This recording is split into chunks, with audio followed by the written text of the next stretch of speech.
അസ്സലാമു അലൈക്കും വറഹ്മത്തുള്ളാഹി വബറകാതുഹു. ഇന്നത്തെ വീഡിയോ മദീനയിലേക്കൊരു യാത്രയാണ്. ശരിക്കും പറഞ്ഞാൽ ഈ വീഡിയോ ഞാൻ ഒട്ടും പ്രിപ്പയർഡ് അല്ല.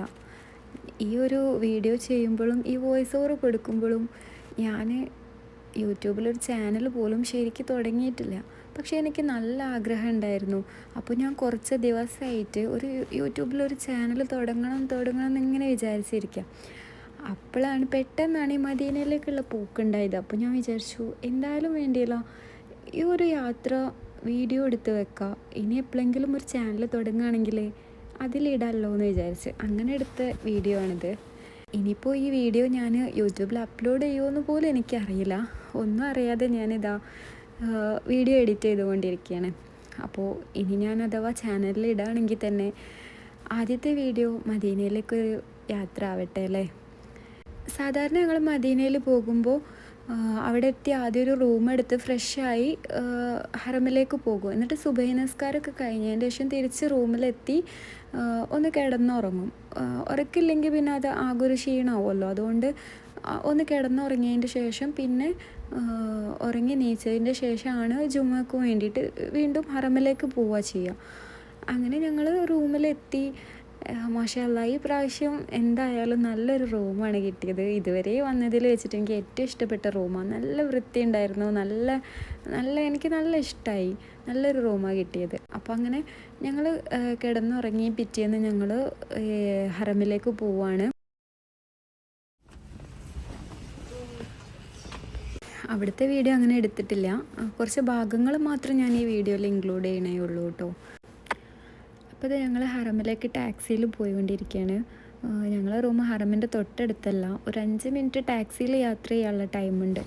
നടക്കുകയാണെങ്കിൽ കുറച്ച് ലോങ് ഉണ്ട്. പിന്നെ ഇപ്പോൾ ഇവിടെ സമ്മർ ആയതുകൊണ്ട് നല്ല ചൂടുമുണ്ട്. അപ്പോൾ അതുകൊണ്ട് തന്നെ ഞങ്ങൾ ടാക്സി വിളിച്ച് ഹറമിലേക്ക് വന്നു.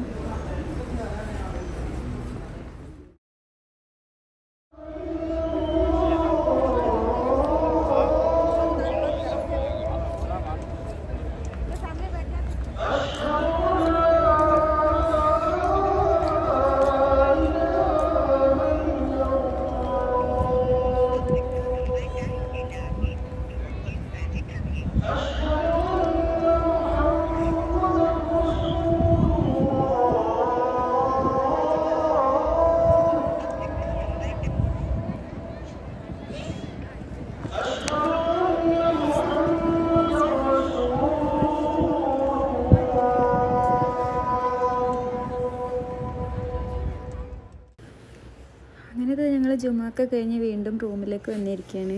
ഇനിയിപ്പോൾ റൂം വെക്കറ്റ് ചെയ്യാനുള്ള ടൈമായിന്. അപ്പോൾ വേഗം വന്ന് ഭക്ഷണം കഴിച്ചിട്ട് റൂമിൽ നിന്ന് പോകാമെന്നാണ് വിചാരിക്കുന്നത്. റൂം വെക്കറ്റ് ചെയ്ത് വീണ്ടും ഹറമിലേക്ക് തന്നെ പോയി അസ്ർ നിസ്കാരത്തിന് ശേഷമാണ് ഞങ്ങൾ മസ്ജിദുൽ ഖുബയിലേക്ക് പോണത്. ഇനിയിപ്പോൾ റൂം വെക്കറ്റ് ചെയ്തുകൊണ്ട് തന്നെ കാർ ഇവിടെ നിർത്തിയിടാൻ പറ്റില്ലല്ലോ. അപ്പോൾ ഞങ്ങളെ കാറും എടുത്തിട്ട് ഹറമിൻ്റെ താഴെ പാർക്കിംഗ് ഉണ്ട്, അവിടെ നിർത്തിയിട്ട് മേലെ ഹറമിലേക്ക് പോവാണ് അസ്ർ നിസ്കാരത്തിന് വേണ്ടി. ഞങ്ങൾ വെക്കറ്റൊക്കെ ചെയ്ത് വന്നപ്പോഴേക്കും അസ്ർ നിസ്കാരം തുടങ്ങിയിട്ടുണ്ടായിരുന്നു. പിന്നെ ജമാഅത്ത് കിട്ടാൻ വേണ്ടി ഓടുകയായിരുന്നു. അസ്ർ നിസ്കാരത്തിന് ശേഷം പിന്നെ റസൂലുള്ളാഹിക്ക് സലാം പറഞ്ഞ് ഞങ്ങൾ അവിടെ നിന്ന് മടങ്ങി. അങ്ങനെ ഞങ്ങൾ ഇപ്പോൾ പോകുന്നത് മസ്ജിദുൽ ഖുബയിലേക്കാണ്. ശരിക്കും അസറിൻ്റെ ശേഷം റസൂലുള്ളാഹിക്ക് സലാം പറഞ്ഞ് നേരെ മസ്ജിദുൽ ഖുബയിലേക്ക് പോകണമെന്നായിരുന്നു വിചാരിച്ചത്. പക്ഷേ ഒരു സംഭവം ഉണ്ടായി. അതിപ്പോൾ പറയണോ വേണ്ടേന്ന് വിചാരിച്ചുകൊണ്ട് ഞാൻ എന്തായാലും പറയാമല്ലേ.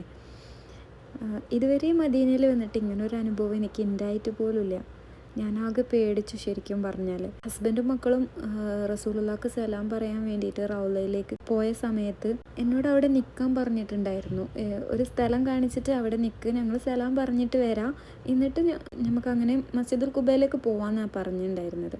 അങ്ങനെ ഞാൻ കുറേ നേരം ഞാൻ നിൽക്കുന്ന സ്ഥലത്ത് നല്ല വെയിലുള്ള സ്ഥലമാണ്. അപ്പം ഞാൻ വിചാരിച്ചു കുറച്ച് ബാക്കിൽ തണലുണ്ട്. അപ്പം ഞാൻ ആ വെയിൽ കൊണ്ടുവന്ന് നല്ല ചൂടായതുകൊണ്ട് തന്നെ ഞാൻ ആ കുറച്ച് അധികം ദൂരമൊന്നുമില്ല, കുറച്ച് ബാക്കിലേക്ക് മാറിയിരുന്നു. അങ്ങനെ ഞാനൊരു മണിക്കൂറോളം അവരെ വെയിറ്റ് ചെയ്ത്. പക്ഷേ 1.5 മണിക്കൂറായിട്ടും ആരും കാണുന്നില്ല. പിന്നെ എനിക്ക് പേടിയാവാൻ തുടങ്ങി. ഇവരെവിടെ പോയത് എന്താ ഒന്നും അറിയില്ലല്ലോ. പിന്നെ ഞാൻ മനസ്സിൽ വിചാരിച്ചു, ഇനിയിപ്പോൾ ഞാൻ മാറിയിരുന്നതുകൊണ്ട് എന്നെ കാണാത്തതാണോ, ഞാൻ കുറച്ച് ഫ്രണ്ട് വരെ വന്നിട്ട് അവരെന്നെ കാണാതായി എന്ന് അവർ പേടിക്കുന്നുണ്ടോ ഒന്നും അറിയില്ല. അങ്ങനെ ഞാൻ അവിടുന്ന് നീച്ച് ഫുള്ള് ഒരു റൗണ്ടൊക്കെ അടിച്ച് അവർ ആദ്യം നിൽക്കാൻ പറഞ്ഞ സ്ഥലത്തും മൊത്തത്തിൽ എന്നിട്ടും ഒന്നും അങ്ങനെ ആകെ ഞാൻ പേടിച്ച് എനിക്ക് കരച്ചിൽ വരുന്ന പോലൊക്കെ ആയി. അങ്ങനെ ഞാനങ്ങനെ നല്ലോണം ദുആ ചെയ്ത് അവിടെ ഇങ്ങനെ എനിക്ക് കരയാമെന്ന് ഞാൻ അവിടെ ഇങ്ങനെ നിൽക്കുമ്പോണ്ട് എൻ്റെ മോന് വരുന്നത് കണ്ട്. അപ്പോൾ ഞാൻ സത്യം പറഞ്ഞാൽ ദേഷ്യമാണോ സങ്കടമാണോ എന്താ വന്നതെന്ന് എനിക്കറിയില്ല. ഞാൻ ശരിക്കും പേടിച്ചിരിക്കേനെ. അപ്പോൾ ഞാൻ അവനോട് ചോദിച്ച്, എവിടെ നിങ്ങൾ ഇത്രയും നേരം, എത്ര നേരമായി കാത്തിരിക്കണമെന്നുള്ള ആ ഒരു ഇതിൽ. അപ്പോഴാണ് അവൻ പറഞ്ഞത്, ഓരോ ചെരുപ്പൊക്കെ എൻ്റെ കയ്യിലേനി. കാരണം ഒരു പള്ളീൻ്റെ ഉള്ളിലേക്ക് സലാം പറയാൻ കയറുമ്പോൾ ചെരുപ്പ് ഇടാൻ പാടില്ലല്ലോ. അപ്പോൾ ചെരുപ്പ് ഞാനാണ് എൻ്റെ കയ്യിലാണ് വെച്ചത്. അവർ ആ ചൂടത്ത് ആ ഒരു മാർബിളിൽ ഇന്നെ തെരഞ്ഞുകൊണ്ട് നടക്കായിരുന്നു. അത്രയും അവർ സലാം പറഞ്ഞ് 15 മിനിറ്റ് കൊണ്ട് പുറത്തിറങ്ങിയിട്ടുണ്ടായിരുന്നു. ആ ഒരു 1.5 മണിക്കൂർ അവരാകെ ബേജാറായി എന്നെ കാണാതെ, ഇനി എനിക്കെന്തെങ്കിലും സംഭവിച്ചോ. അങ്ങനെ എന്തായാലും ആ ഒരു നേരം ഞാൻ ശരിക്കും അൽഹംദുലില്ലാ, ഞാൻ ഇതുവരെ ഇങ്ങനൊരു സംഭവം ഉണ്ടായിട്ടേ ഇല്ല. അങ്ങനെ ഏകദേശം ഞങ്ങൾ മസ്ജിദുൽ ഖുബയിലെത്തുമ്പം കറക്റ്റ് മഗ്‌രിബ് ആവാനായിട്ടുണ്ടായിരുന്നു. പിന്നെ അവിടുന്ന് മഗ്‌രിബൊക്കെ നിസ്കരിച്ച് അങ്ങനെ നേരെ ഞങ്ങൾ പോരുകയാണ് ഉണ്ടായത്. സത്യം പറഞ്ഞ ഈ ഒരു കാര്യം ഞാനിപ്പോൾ പറഞ്ഞു കഴിഞ്ഞപ്പോൾ ഞാൻ അന്ന് അനുഭവിച്ച ആ ഒരു കാര്യം ഇപ്പം എൻ്റെ മനസ്സിൽ കൂടെ ഒന്നുകൂടെ കടന്നു പോയിട്ടോ. അങ്ങനെ ഞങ്ങൾ കുറച്ച് യാത്രയൊക്കെ കഴിഞ്ഞപ്പം വിശക്കാൻ തുടങ്ങി. അപ്പോൾ പിന്നെ വിചാരിച്ച് ഇനി ഭക്ഷണം കഴിച്ചിട്ട് പോകാമെന്ന് വിചാരിച്ചു. ഭക്ഷണമൊക്കെ വാങ്ങി ഞങ്ങൾ പോകുന്ന വഴിക്ക് കാറിൽ നിന്ന് തന്നെയാണ് ഭക്ഷണം കഴിച്ചത്. ഇനിയിപ്പോൾ ഒരുപാട് ദൂരം യാത്ര ചെയ്യാനുള്ളതല്ലേ, ഇനി ഭക്ഷണം കഴിക്കാൻ ഇറങ്ങിയിട്ട് പിന്നെ ടൈം വേസ്റ്റ് ആക്കണ്ടെന്ന് വിചാരിച്ചിട്ട് കാറിൽ നിന്ന് തന്നെ അങ്ങനെ കഴിച്ചിട്ട് പോവാണ്ടായത്. പോണ വഴിയിൽ ഇശാ നിസ്കരിക്കാൻ വേണ്ടിയിട്ട് ഒരു പമ്പിൽ നിർത്തി അവിടുത്തെ പള്ളിയിൽ നിന്ന് നിസ്കരിച്ചിട്ടുണ്ടായിരുന്നു. അങ്ങനെ അൽഹംദുലില്ലാ ഞങ്ങൾ തിരിച്ചെത്തി. ഓരോ യാത്രയും ഓരോ അനുഭവങ്ങളാണല്ലേ. അതുപോലെ തന്നെ ഈ യാത്ര എനിക്ക് ഒരിക്കലും മറക്കാൻ പറ്റാത്തൊരു അനുഭവം സമ്മാനിച്ചു. അത് നിങ്ങളായിട്ട് ഷെയർ ചെയ്യാനും എനിക്ക് സാധിച്ചു. ഈ യാത്ര നിങ്ങളോടൊപ്പം ആയതിൽ ഞാൻ ഒരുപാട് സന്തോഷിക്കുന്നു. ഇനി ഒരുപാട് വീഡിയോ ഇടാനും ഇതിലും ബെറ്ററാക്കി ചെയ്യാനും എനിക്ക് കഴിയട്ടെ എന്ന് ഞാൻ പ്രാർത്ഥിക്കുന്നു. നിങ്ങളുടെ എല്ലാ സപ്പോർട്ടും ഉണ്ടാവുമെന്ന് ഞാൻ വിചാരിക്കുന്നു. ഈ വീഡിയോ ഇഷ്ടമായിട്ടുണ്ടെങ്കിൽ ഷെയർ ചെയ്യുക, സബ്സ്ക്രൈബ് ചെയ്യുക, ലൈക്ക് ചെയ്യുക. ഇഷ്ടമാണെങ്കിലും ഇഷ്ടമായിട്ടില്ലെങ്കിലും കമൻറ്റ് ചെയ്യാം. അപ്പോൾ ഓക്കെ, ഇത്രേ ഉള്ളൂ. ഇന്നത്തെ വീഡിയോ ഇവിടെ അവസാനിക്കുകയാണ്. ഇനിയും ഒരുപാട് വീഡിയോ ആയിട്ട് നിങ്ങളുടെ മുമ്പിലേക്ക് എനിക്ക് വരാൻ സാധിക്കട്ടെ. അസ്സലാമു അലൈക്കും.